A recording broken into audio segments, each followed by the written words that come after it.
कैसे हो दोस्तों, मैं मोहम्मद नईम शेख। तो मैं ये बताना चाहता हूं कि आज हमारे साथ हमारे हर दिल अजीज दोस्त शाहिद दादिया हमारे स्टूडियो में। भले ही ये नरेंद्र मोदी और अमित शाह की भारतीय जनता पार्टी से बिलोंग्स करते हैं और ये नरेंद्र मोदी के बहुत बड़े भक्त है, मगर दोस्ती अपनी तरफ है, पॉलिटिक्स अपनी तरफ है। तो जैसा कि इन्होंने टाइम निकाल के हमारे स्टूडियो में आए, तो हम आने वाले 18 लोकसभा इलेक्शन जो ईयर 2024 में होंगे हिंदुस्तान में, हम उसके मुतालिक कुछ बात करेंगे। शाहिद दादी के कुछ नजरियात लेंगे, हम अपने भी नजरियात देंगे नरेंद्र मोदी के मुतालिक।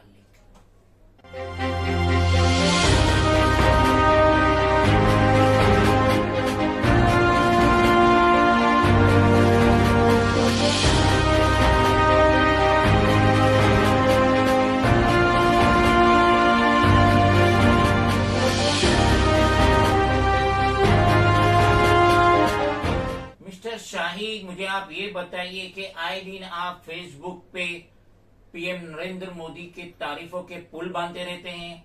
जैसा कि सभी जानते हैं, आप नरेंद्र मोदी के बहुत बड़े भक्त हैं।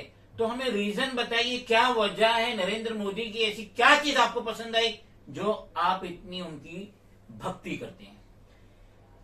देखिए, काम करते हैं, काम भी करते हैं और आज बहुत अच्छा है। पहले तो 2014 तक देखिए, तब अच्छा ही अच्छे दिन आने वाले थे। अच्छे दिन आए कि आए कि नहीं है, बताइए। मैं खुले दिल से कहूंगा, मैं तो बिल्कुल नहीं देखा कि हिंदुस्तान में according to promise of Narendra Modi अच्छे दिन आएंगे। मुझे तो ऐसा महसूस हो रहा है कि बहुत ही बुरे दिन आए हिंदुस्तान में। नहीं, गलत बात है। बिल्कुल अच्छे दिन आए और बहुत अच्छे दिन आए। मैं खुद इस बात का गवाह हूँ, क्योंकि कांग्रेस के टाइम पे तो खाने पीने के वादे थे। आज महंगाई बढ़ी है, लेकिन बिजनेस बढ़ा है, ग्रोथ बढ़ा है। आज बैलेंस शीट देखिए, आज टाटा मोटर्स कहाँ था कांग्रेस के टाइम पे? आज देखिए टाटा केमिकल कहाँ था? 100 रुपया, 150, 200 रुपये में था। आज देखिए 1000 के ऊपर पहुंच गया। आज बिजनेस बढ़ा। हम तो बिजनेस के हिसाब से देख रहे हैं। अब गरीब लोग के भाई ये नहीं है। गरीब लोग हमारे पास, हमारे खाने पीने के वादे हो गए। हम लोग ये जब तुम काम नहीं करोगे तो तुम्हारे वादे होंगे ही। हम तो मिस्टर शाहिद, भिखमरी के दौर में हिंदुस्तान इस वक्त गुजर रहा है। ऐसे में स्मॉल मीडियम इंटरप्राइजेस तबाह बर्बाद हो रहे हैं, सारा प्राइवेटाइजेशन के हाथों में जा रहा है। आज जो ये गौतम अदानी दुनिया के 3rd रिचेस्ट पर्सन बने, तो इसका साफ है कि उनके सर पे पीएम नरेंद्र मोदी का हाथ है। नहीं तो कल तक ये अदानी, 2014 के पहले अदानी कुछ भी नहीं था, उसकी कंपनी का कोई खास नामो निशान नहीं था। तो आज क्या है कि जितने स्टॉक उनके बॉम्बे स्टॉक एक्सचेंज और नेशनल स्टॉक एक्सचेंज में लिस्टिंग है, 7 या 6 कंपनी जो भी लिस्टिंग है, सबका मार्केट कैपिटल 1 लाख के ऊपर है। वही तो अदानी पावर कल तक जिसे कोई नहीं पूछ रहा था, 100 रुपए का कुछ आईपीओ आया था, 20-30 रुपए में लड़खड़ा रहा था, आज 300-400 क्रॉस कर लिया। क्या वजह है? बिजनेस बढ़ा ना, लोगों ने इंडिया के साथ में ताल्लुकात अच्छे रखे। मोदी के आने के बाद सब अच्छा हुआ। आज देखिए, सऊदी में जाइए, दुबई में जाइए, तब लोग मोदी मतलब तो एक इंडिया का एक राजा आ गया। आज अभी बीच में मैंने देखा था कि कितने तोले का हार पहना है दुबई में किधर नरेंद्र मोदी को। क्यों पहना है? क्योंकि उसकी वैल्यू है। हमारा ये नजरिया है कि पीएम नरेंद्र मोदी की, जैसे हर इंसान की 2 आंखें होती है, तो पीएम नरेंद्र मोदी को भी मालिक ने 2 आंखें दी है, मगर वो एक आंख से गौतम अदानी को देखते हैं और दूसरी आंख से मुकेश अंबानी को। इनको तीसरा इंडियन नजर ही नहीं आता है। नहीं, ऐसा कुछ नहीं है। तब का अच्छा हो रहा है। मैं 100% अच्छा हो रहा है। और तब जितने वेरी गुड है। और 2024 में नरेंद्र मोदी प्रधानमंत्री बनेंगे, देखना। शाहिद दादी की ये तमन्ना है कि ईयर 2024 जो 18 असेंबली इलेक्शन होगा, उसमें भी नरेंद्र मोदी ही हिंदुस्तान के प्राइम मिनिस्टर रहे। 100%। जैसा कि आदाद शुमार दिखा रहे हैं कि नरेंद्र मोदी ने हिंदुस्तान को बहुत ही ज्यादा नुकसान दिए। बीजेपी के दौरान हुकूमत जो 2014 से आज 2022 तक, इन 8 सालों में हिंदुस्तान तबाह बर्बाद हुआ, क्योंकि यहाँ पे सारे प्राइवेटाइजेशन में जा रहे हैं। एयरपोर्ट प्राइवेटाइजेशन, रेलवे को भी प्राइवेटाइजेशन में डाल रहे हैं, बड़ी बड़ी कंपनी, लैंड बैंकिंग जो कांग्रेस ने अपने दौर में बनाई थी आजादी के बाद से 2014 तक, और जो प्रॉफिटेबल कंपनी थी मोदी जी उसको भी बेच रहे हैं।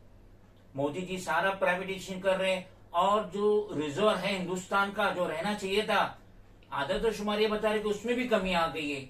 जो आरबीआई में जो रिजर्व रहना चाहिए था उसमें भी कमी आ गई। तो शाहिद दादी, आप इतनी तारीफ कर रहे हैं पीएम नरेंद्र मोदी की, क्या आपको ये कैलकुलेशन का पता नहीं है? नहीं, तब पता है, लेकिन अभी दौर के हिसाब से जो चलता है वैसा चलता है, और अच्छा ही हो रहा है। फिर मैंने किसको भी पूछा तो कोई भी ये नहीं बोलता कि खराब हो रहा है। आज आज आज जिधर भी जाइए बीजेपी का वेरी गुड नाम ही नाम है। अब ये एक नाथ शिंदे भी आए ना, बीजेपी में आए ना, क्यों आए? एक नाथ शिंदे और उनके जो 39 रेबल्स एमएलए जो उद्धव बाला साहब ठाकरे का साथ छोड़ के बीजेपी से गले मिले, तो ये तो सभी जानते हैं, हिंदुस्तान का बच्चा बच्चा जानता है कि वो इन्फोर्समेंट डायरेक्टरेट के डर की वजह से उद्धव बाला साहब ठाकरे का साथ छोड़े और बीजेपी से गले मिले। और ये डर और खौफ ही था कि उनपे बहुत सारे एमएलए के ऊपर इन्वेस्टिगेशन होने वाला था, उनपे सीबीआई की, ईडी की निगाहें थी, वो अरेस्ट होने वाले, जो भी उन्होंने स्कैम किए, जो भी किए। तो स्कैमर जो हिंदुस्तान का पॉलिटिशियन है अदर पार्टीज का, अगर वो स्कैम करता है और बीजेपी की छत्र छाया में आ जाता है तो ईडी उसकी फाइल बंद कर देती है। ऐसा तो नहीं होना चाहिए। अगर किसी ने स्कैम किया है, चीटिंग किया है, करप्शन किया है, फ्रॉड किया है, तो जैसे अदर पॉलिटिशियंस को ईडी अपने शिकंजे में लेती है, सीबीआई अपने शिकंजे में लेती है, इनकम टैक्स अपने शिकंजे में लेती है, तो बीजेपी वाले क्या दूध के धुले? नहीं, बीजेपी वालों को कोई प्रॉब्लम नहीं, वो उनकी कार्रवाई करते हैं, वो लोग करने में क्या है। लेकिन आज जो गवर्नमेंट आई, अभी शिफ्ट है ना बीजेपी कांग्रेस, ये जो भी माँ विकास अघाड़ी क्या किया बताए, ढाई साल में क्या किया? मिस्टर शाही, मैं आपको याद दिलाना चाहता हूं कि हमारे नवाब मलिक महाविकास अघाड़ी के एनसीपी के कैबिनेट मिनिस्टर थे, वो अथरोड जेल में हैं। होम मिनिस्टर अनिल देशमुख वो जेल में है, संजय रावत वो जेल में है। तो मुझे 2014 से लेके आज तक 2024 तक एक बीजेपी के लीडर का नाम बताइए, पॉलिटिशियन का नाम बताइए, या वो एमएलए रहे, एमपी रहे, कॉर्पोरेटर रहे, कोई एक जेल में उनके स्कैम की वजह से उसका एक नाम बताइए। कोई भी नहीं है। लेकिन तो फर्क नहीं पड़ता कोई जेल में हो। मोदी जी ने पहले ही बोला था कि मेरे 2014 के बाद मेरे यहाँ पे कोई भी करप्शन नहीं होगा। और करप्शन वो करते भी, बीजेपी को जरूरत ही नहीं करने की। क्या करप्शन कर रहे हैं? कोई भी चीज में करप्शन नहीं है। यानी मिस्टर शाहिद दादी का ये कहना है कि बीजेपी वाले नॉन करप्ट है, इसलिए ED, CBI, income tax in पे कोई रेड कंडक्ट नहीं करती है, उन्हें अरेस्ट नहीं करती है और उन्हें जेल के अंदर नहीं ठूसती है।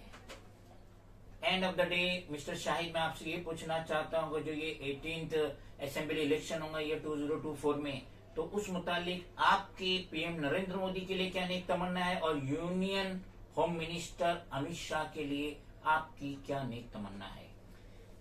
तमन्ना ये है कि वो अभी एक चल रहा है, एक सरकार चल रही है, जो फौरन तो एकदम चेंजेस, फिर भी बहुत चेंजेस आ गए हैं। और 2014, 2019, 2024 एक हैट्रिक बनाने दो, फिर देखो क्या होता है। फिर 24 के बाद क्या होता है वो बाद में देखा जाएगा। यानी आप अश्योर है कि 2024 में पीएम नरेंद्र मोदी ही हिंदुस्तान के प्राइम मिनिस्टर रहेंगे? 100%। 100% वही प्राइम मिनिस्टर बनेंगे और चीफ मिनिस्टर महाराष्ट्र के देवेंद्र फडणवीस बनेंगे 2024 में।